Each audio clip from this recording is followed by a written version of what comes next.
Hello. Please leave a message after the tone. Hey, Coach. This is me, just returning your call. After talking it over with my family, I'm ready to be a Rivercat.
Yo, what's good, YouTube? This is Jay from TNJ, and welcome to the recruiting special here in Season 1, where we go over the recruits here that you guys submitted. And if you are new to my channel, I do this every single season. You have a chance to submit your recruits.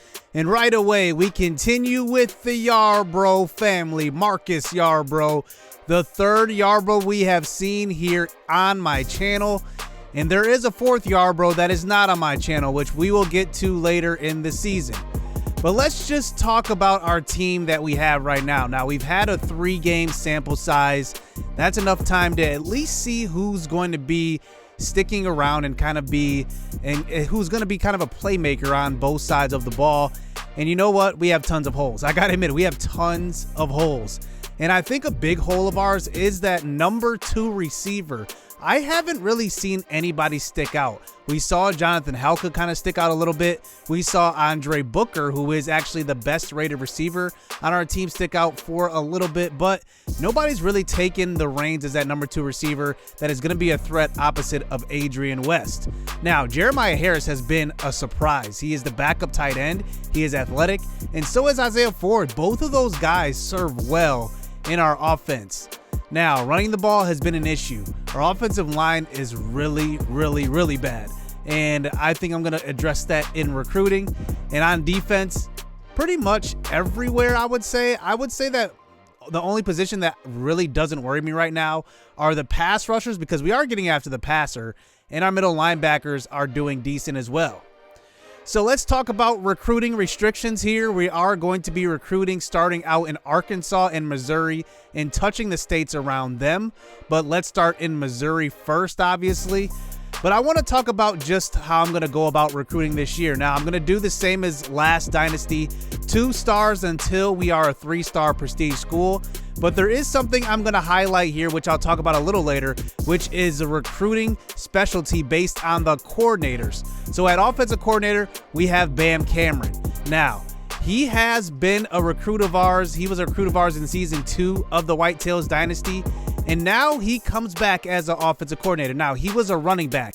So that means that he is going to be have a specialty of running backs and offensive linemen. So when he recruits quarterbacks and receivers, they will actually be less talented. So we'll go over that a little bit later, and I'll highlight that. as we start out here at the Breast Cancer Awareness Camp, where we did find Bam Cameron. So we are back in Chicago. And first, let's look at Tyson Steele, a possession wide receiver, the 292nd wide receiver in the nation.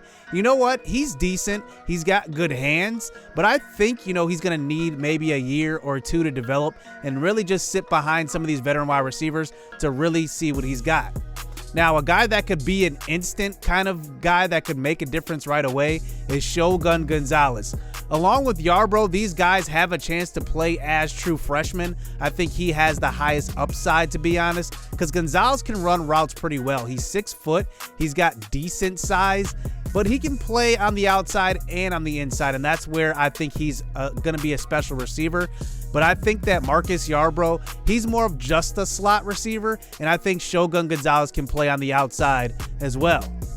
Now let's go to the defensive side of the ball and check out a cornerback we discovered at the Breast Cancer Awareness Camp, and this is Garrett Jones. Garrett Jones is a man-to-man cover corner. Now, he's going to struggle in zone. That's the only thing. But we can play more man coverage when he's on the field. He makes plays on the ball. You can see right here, the pass over the middle, but look, he's late to the ball that time, but he does get a hand in there and knocks it away. I like the potential out of this kid.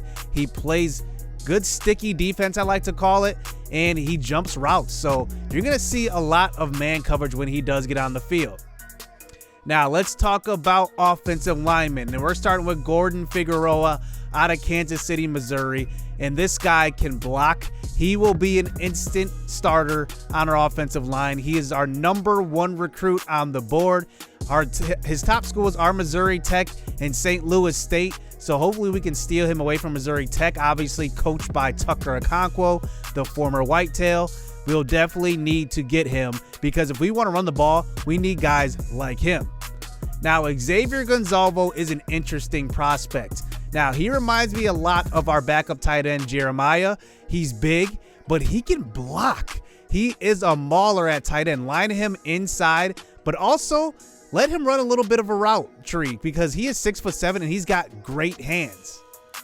So, quarterback has been a position that I'm still evaluating on our roster right now. Phoenix Frazier is the starter, but Davis Lee isn't too far behind. He's going to start to get more playing time.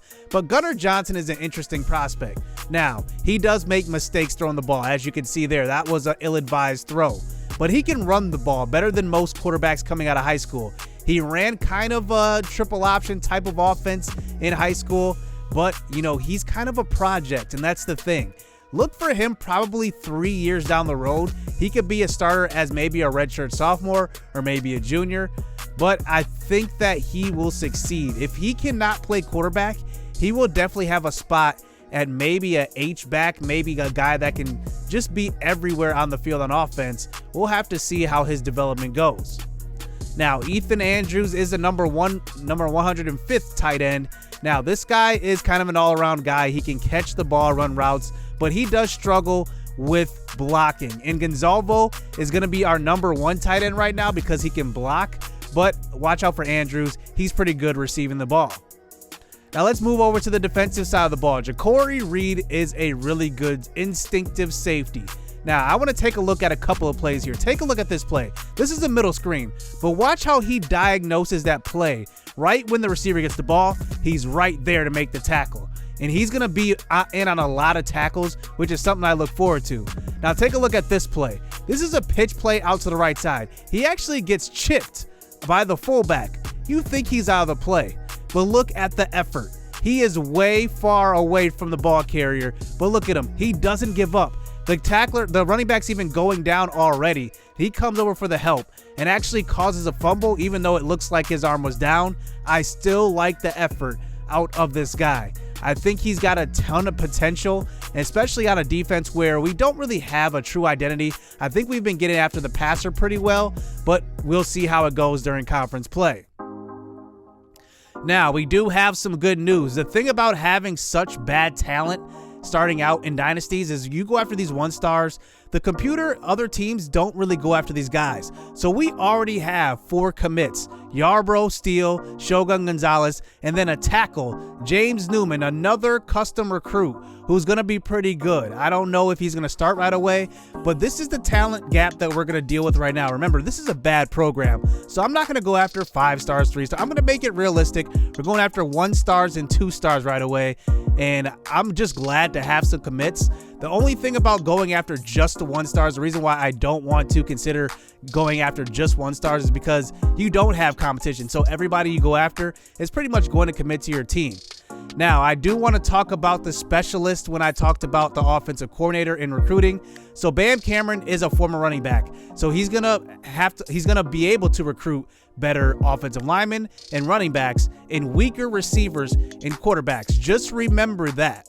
And on defense, Elgin Lloyd was a former cornerback. So that means he's going to be really good at recruiting defensive backs, but he's going to struggle when it comes to recruiting defensive linemen and linebackers. So you're going to see just a talent gap between our recruits.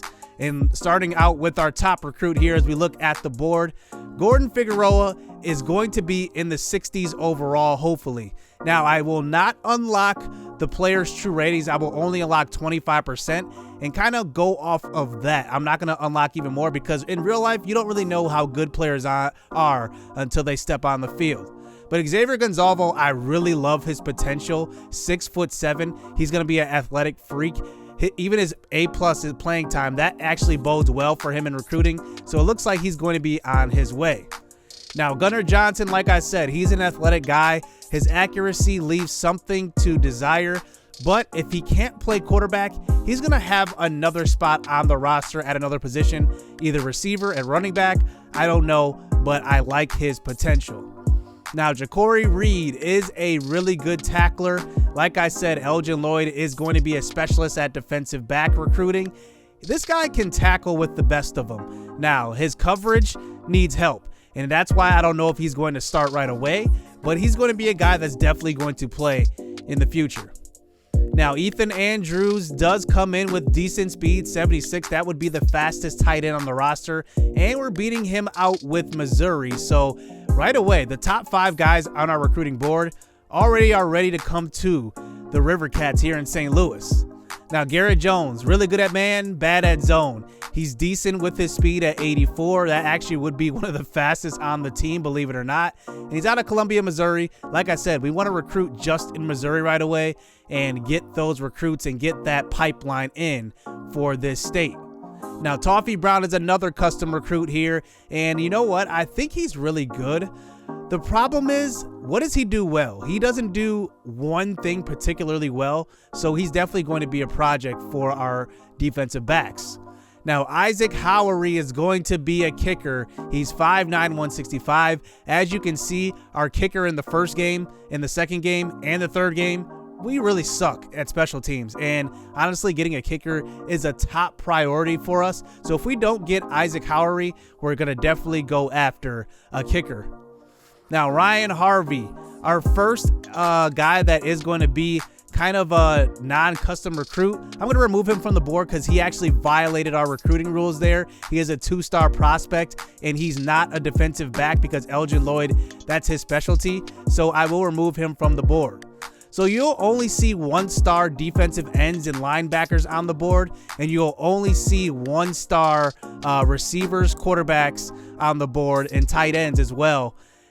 For our offense if they're not custom recruits. Remember, when I'm creating some of these custom recruits, I can't really tell what their prestige is going to be, what their rating is going to be, either 1-star or 2-star. So I try my best to make them a certain star, but you never know.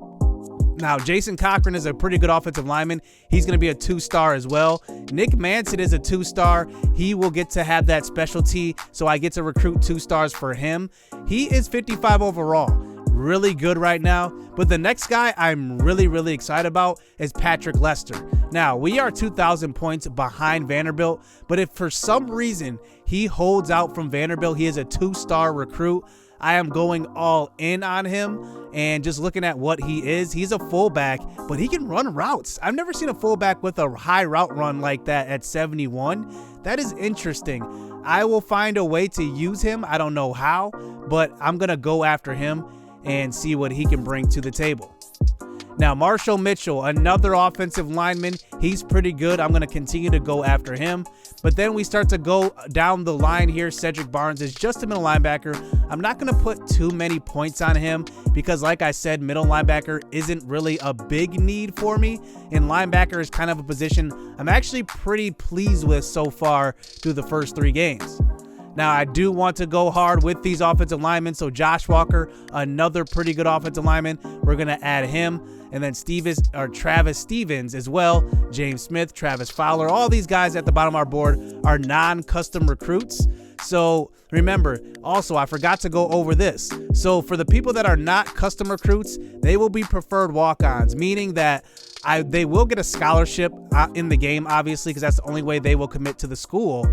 But they will also be renamed to some of you guys. So some of you guys are already custom recruits. I will not doctor the ratings, but with some of these preferred walk-ons, they will have a -3 point deduction for their attributes at their position. So say, for example, you're a cornerback and you're a non-custom recruit, you will go down -3 in man and zone, but you will be renamed to that guy. So you still have an opportunity to develop. And even then, if it gets to a part where you're actually still with that point deduction better than other guys on our roster, you will still have a chance to start. Nothing like that, but it is just to simulate preferred walk-ons because in real life, there's tons of them at the D1 level. So next episode, we finally hop into some conference action, and we are going up against the Tulsa State Oilers, one of the first custom teams we will face here in this dynasty. So hit subscribe, hit that like button, stay tuned. Let's get it. Let's go. Yeah, they filling out these job applications. Life got hard after high school graduation. I went to college and your boy got financial aid. They gave me money, then I went and bought a pair of J's. And I bought a pair of shades. And I bought a new computer. Had $400 left, spent the rest on